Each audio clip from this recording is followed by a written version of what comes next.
23 years old, you just celebrated your 23rd birthday. Welcome inside 96 number 1, Erphaan. Thank you very much. How you doing? How you feeling? Pleasure to be here. Feeling good. Now don't lie, because when you come in here, you tell us how you're feeling old. And you disrespect us right here. 23 and I never Come said. on. You see? No. 23 and you feeling old? Yeah. She is misquoting me. I said I am getting old. Oh, yeah, getting old. 23. Big difference. Yeah. Come on. This is my second favorite number. 8 is my first favorite. 23 second, because when I was small I used to wear a lot of Jordans. Yes, Michael Jordan. And yeah, I say like that's my brand because I was born on the 23rd, so that's my brand. Also, was your golden? Yeah, golden. Golden rhymes with old. Okay. Not rhyme, but you know, like the closer old, if you drop the G and the poetical license. So, Erphaan, saying that you're so young, it's fine. only 23 years old. So young, I like that. Let us know how long have you been in the business? Since the age of 9 years old. Wow. And I always tell the story. I don't mind telling it again.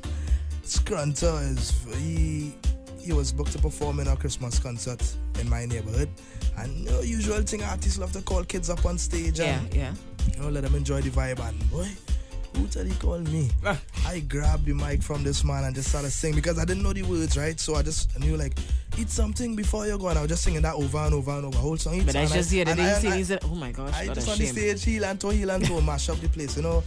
And then my father, he was like, as soon as I came off the stage and went back to him, he was like, wait now, you want to sing? You look like you like this stage. And I believe that was like a God-given, well, it's a God-given talent for me, and that little time right there was an opportunity. Yeah, it was a showcase. Yeah, because I mean, that was a divine intervention, I should say, because if he didn't ask me if I want to sing, I don't know what I would be doing right now. Well, that's a good question. What would you have been doing if it wasn't for Soca? Oh, well, yeah, football. I love football. I gotta enjoy my knee. Brother, just like me with them. Yeah, but you see, I watch you. But and I just fell in love with the stage, fell in love with music, because I always used to run up and down the house. My father would say, in his big shirt, mocking Ronnie McIntosh, you know, whining and thing, with the TV remote in my hand, singing and that kind of thing. So I just fell in love with something that to me was natural, and it just takes a while for, not necessarily for you to find it, but I mean, if something is for you, you don't really have to go looking anyway, it will come naturally. And that's a message I always send to younger people, or people who interested in jumping into this music thing or this entertainment sector, that really and truly you have to be true to yourself, and music is not necessarily for everybody to be a singer or producer. It is one of the careers where you must have at least a tiny bit of naturalness in it. It is not something forced now. I could learn to become an accountant. I could learn to become a businessman.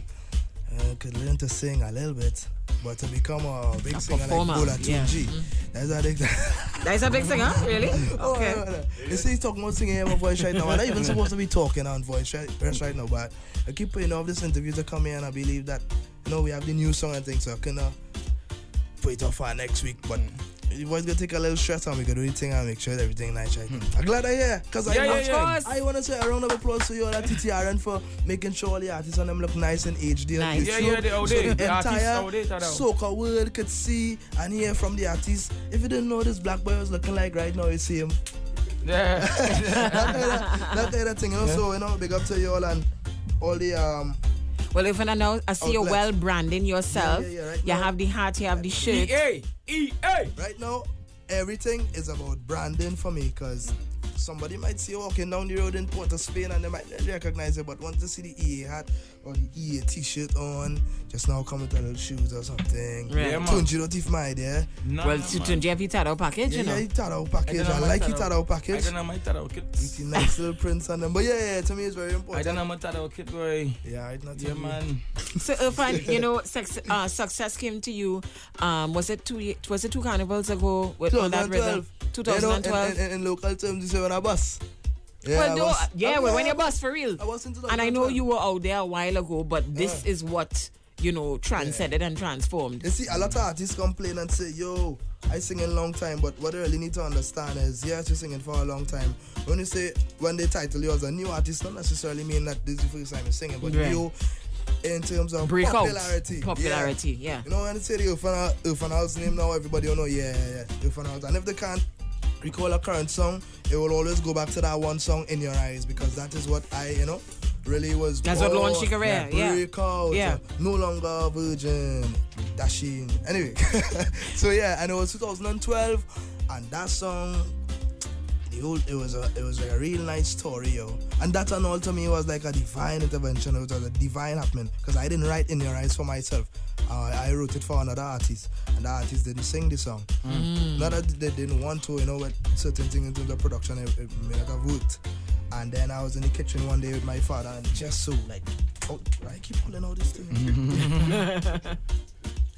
You can just take like that, you he spin and say, "Yeah, if I'm not going," my father's also my manager, so so he always like to keep on top of things with my business and so on. So if I'm not going over there In Your Eyes song with you on my case, and by precision, I say, well, right now you're looking for somebody who to do this song. It was actually a female song, so I had to switch it up and redirect it right from the male perspective. By the way, yes.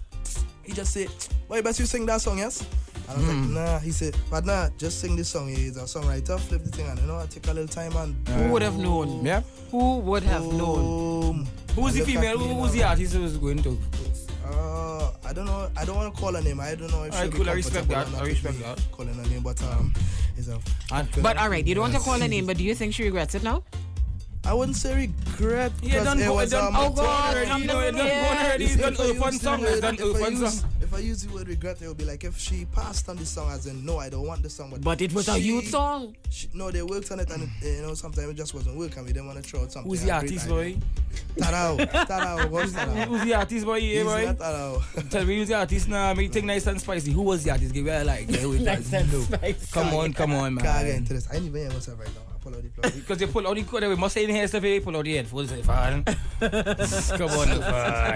Erphaan. Alright, that's song for Tarao, but. Nah, man. You know, Erphaan Alves have been asking you to write this song. If you do a collaboration, I trouble, Yeah. But Erphaan won't make you write that in your eyes. I could remember my room was in the front of the house. In the back of the house now, they put me in the back, but I nothing. My room was in the front, and I had a little... make out the mother. Hey, big up to mommy and daddy listening right now. Anyway, it was in the front, and I put the laptop on the bed, and I had a chair at the side of the bed. And Casey sent me the rhythm. That time it was named some kind of way. It wasn't until yet, and I just sit down, and I didn't have a MacBook yet. I didn't have a mic yet to record my demos. Used to go down south every week by Casey to do demos. Anyway, and I just wrote this song like not to be bossy or anything. This song was real quick, like the vibes were just natural, and in probably 15 minutes or so that song was done. With me it was natural, so you really get yeah, see, once the rhythm inspires me, and like I like the rhythm, and I won't have to really turn on the turbo and really go deep. Once it have a natural vibe, for example, this can't you can write it quick, yeah. Very bad. Right. So I sure I would have wrote a wonderful song. But Kit, next time, Kit, my number, Kit. Yeah, the link here. Link my Kit. But anyway, so I mean, the sweeter the rhythm. Did you find people like you disgusting? Just saying, because you see anybody who just write a song quick like that, he finds it very disgusting. Time, not all the time. Sometimes they really have to dig deep and find it. So that song where you come with In Your Eyes, the In Your Eyes song, it didn't come from a bad relationship. Experience. Oh, that's what I was trying to go. Yeah, that's what I want to find out. No, boy. No. No. I never get home. Okay, we've been hearing about you and the ladies, So you never get home yet? Never, really? Cool. Well, I am Music not never on aware. I am not aware. Probably get on before and don't know. Music never on you? Nah, you're mad. Music love me just like I love music. That love strong. And even a young lady could come between that. Tadao. Respect that. Anyway. People don't know that you as well was a junior soca monarch as well in the country. Yeah. And Busy thing. And how much times too, boy? Way by monarch. But I could remember getting links from Tunji when I just started singing. I even placed probably about 15th or 16th out of come if I make the finals in the first place. Anyway, I placed first in 2008 and 2009. 2010 there was no junior soca monarch, but I believe I would be the triple crown. Yeah. Anybody else ever do that though?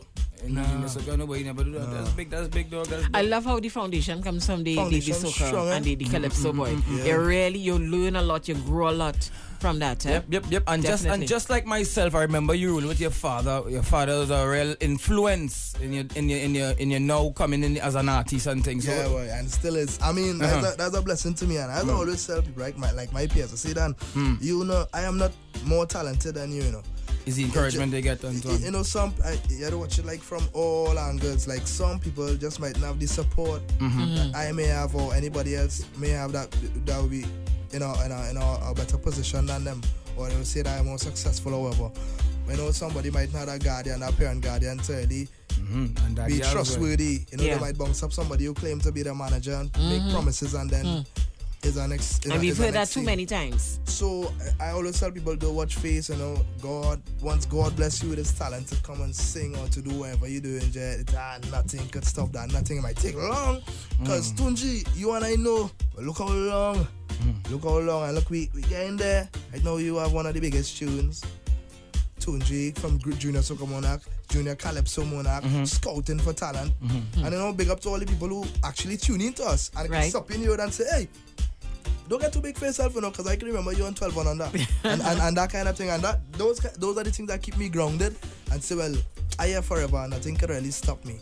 So, you know, to all the people who have been wishing us well, all the younger artists are speaking on behalf of right now, thank you very much, because, you know, we're coming up. I don't want to call names, you know, but everybody, let me call it, you're helping with this guy, I want to leave out nobody. That Pre-Day, Flippo, Second Star, Orlando Octave, Umi Makano, Kimber Sozano. Plenty of them. A lot.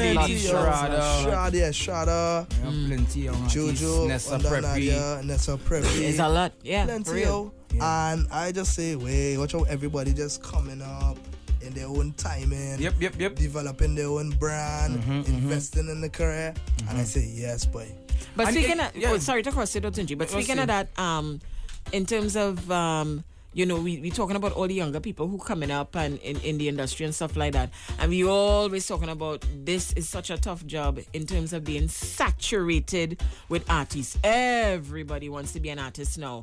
How do you, it's almost like you're sinking, you're trying to catch a little breath. How are you able to survive when all the bigger artists, some people would say, getting all the airplay, getting all the gigs, as young artists coming up, and you know your product is good, you know your song is good. How are you able to do that? Well, for me, I could only speak for myself, right? My Erphaan Alves is deeply rooted. Erphaan Alves and now come, he knows how to sing, and the respect that I built along the years, is very strong. So, speaking of me, for myself alone, I know for sure, yes, it's true that my song wouldn't be played as much as, you know, the so-called top artists, but at the end of the day, in time to come, I'm positioning myself in a place where you've been in that pathway, because the artists who are at the top right now, they weren't always at the top, and this is something all artists must understand. In any genre that you're doing, is not fly by night thing. Yes, you might get a big tune and you will get ting, but at the end of the day, as an artist once said, you know, we have to be real with ourselves. Carnival is like a major factor still in the soca. Yeah, we're trying to run away from soca being a part of Carnival and making it a part of soca. But right now, it's still like, if, you know, the Carnival still kind of, the soca still kind of a part of the Carnival thing.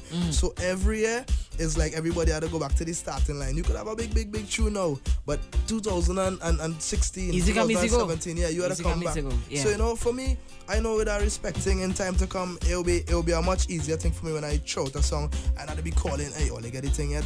Message you, I send the thing and you gotta look into it. But I must humble myself and say these are the things that I do, because the people who are on top right now, they did that before. So, all right. Yeah, I hear you. And so you say that excellent. So speaking of songs, you come to bust a new tune with us today. Yeah. Well, you all get it. I feel, you know, I don't know if they'll give me the forward to play the next one again at the end. But we can go to the come from now, or we can go to Tanti, a little bit of Tanti, because people like the Tanti. And even speaking of Tanti, I noticed now a lot of artists, I don't know if it's this year's a new trend, want to go back to the roots of Calypso. Yeah, this is I was telling another artist. I like to have soca discussions, right? So, you know, that's my thing. And I was telling another artist, right? Yes, Dan. We in a space and a time here where a lot of experiments taking place with the other influences like dance music and pop music, and we kind of fuse it with the soca. I like that, and I forward that, right? At the same time, when I watch the tunes are really making waves right now, they're really authentic in nature, you know, it's real groovy things. Just have a little small synth there, but at the end of the day, it's like real soca, real groovy soca music, and not the fused ones or the poppy ones. So I tell myself, that is the fans and them showing that they really honor and respect the music in its truest form. And we as artists, although we're experimenting, we must always try and keep that original soca vibes. I ain't saying to bring an old school vibe like Tanti all the time, but this can't vibe, although it has a little African thing in it. It is like groovy soca, you know, it's a real nice groovy thing. You know what I mean? So that's why I say, for me, this is my thing, this is my personal thing. Along the years, I had a kind of old school thing called Eruption. Then this year I had something called Ram and Full, and then this Tanti year is just my 2015 version of that style of soca that every year I'll make sure and do. All right. That's the old vibe of that Tanti. Yeah, so let's head to it straight now. Well, you heard it just now, Tanti coming on from Erphaan Alves. And Erphaan, I also have to mention to you, you have a very unique voice that anybody is able to identify. Thank you very much. I find so. A lot of artists die for that. And you saying that, I feel good. So thanks. Yeah, no. You can hear a song. All right, that's a Erphaan. Yeah. You know it. Yep. You're not like Wonder. Yeah, definitely. That's the Calypso, you know. That's the Calypso in here. Yeah. That's because it's not yesterday artist. Yeah, you do it yes. Foundation. So tell us what else you have planned for 2015, all the music, your gigs. And also, are you going to or thinking about joining a band, or you're going to remain independent? Yeah, well, currently speaking, currently, I'll remain a soca artist, but as time goes on, my thinking today might change tomorrow, so I just want to leave that out in the open. But for now, Erphaan Alves is a solo artist. Right. In terms of before that, I just want to thank everyone who came out to my birthday celebration on the 21st at Aria. It was fantastic, fantastic, and all the artists who came out to support. All I know, it was quite out where it was in space. Oh, you want me so? Yeah. Right now, I'm just focusing on the visuals right now. Today at lunchtime, we're gonna release the official music video for Highest Feeling, the song that we played first. Big up to Arvinder Rampasad, directed, Keaton Charles, who shot the music video. Right. And big up to people like Charlo, who allowed us to come into the property in certain places in Trinidad and Tobago. I want to sell out no secret spots, but it really shows the beauty of Trinidad and Tobago all up on the heights. So yeah, we working on the visuals and gonna be doing more music videos, as I mentioned earlier. And I'm glad you noticed that I'm doing something correct with all the branding. Yeah. Just making sure that the music is gonna get at the same time the things like branding and marketing, because that's where very important. That's where a lot of soca artists focusing on right now. The world is looking in at us, so we really had to tie up things on the business side. Everybody had a lawyer now, everybody had a contract now, and you had to talk to a manager and things. I like that. So it's all about good vibe 2015. Everything big up to orchestrated. Team EA, big up to everybody who've been supporting me on Instagram. Who's part of the Twitter. Team EA though? Team EA. Well, let's see, when you come 500, it's like a nice little support system. Well, you have manager, father, and then you have like other boys who everybody has a role to play in terms of making sure this machine almost like works. a family tree. And then there are more people running the Twitter and the in Team EA Instagram too. I just jump when I find it sleeping, I just pick it up myself and started posting on Instagram. Sometimes the fans get a little disappointed when they know it's other people doing it and not directly you. Yeah, so sometimes I make sure show my face and thing. And that's why I like what you're all doing here with this whole thing. Yeah, and this too. More personal producer as well too. Yeah. Way big up to Mutation Records, who's been working with me for approximately like 2 to 3 years now, and I want to say big up and enough love and respect to him, because he really takes the time and invests in Erphaan Alves. In terms of the chemistry, we have that strong, and I journey all the way to Separia, to do work with this dude weekly. So if it wasn't for music, I was not even a girl could have get me to go quite Separia. You sure? Smallies. Anyway, well, it's a blessing. I feel good right now, and just want to say thanks to God, thanks to everybody who's supporting, thanks to you all media who making sure the thing looking flashy and nice for this season. Exactly. Nice. All right. Well, Erphaan, we want to thank you for passing through. What we going out with? Yeah. Highest Feeling. I wonder where they come from in about. I can't eat my cake and have it. So you go back out to the Highest Feeling as well, you introduced it. Ladies and gentlemen, in the blue corner we have. Now I know, but big up to Arvinder Rampasad, Keaton Charles working on a music video. Big up to Mutation Records and Baba for the best master. As usual, right in my Erphaan Alves. This is Highest Feeling. My voice going to the lowest feeling, but I ain't nothing. I mean, you're working. Big up Clyde, Ola, and Kim. Bad. Nice. Tell she got light up business.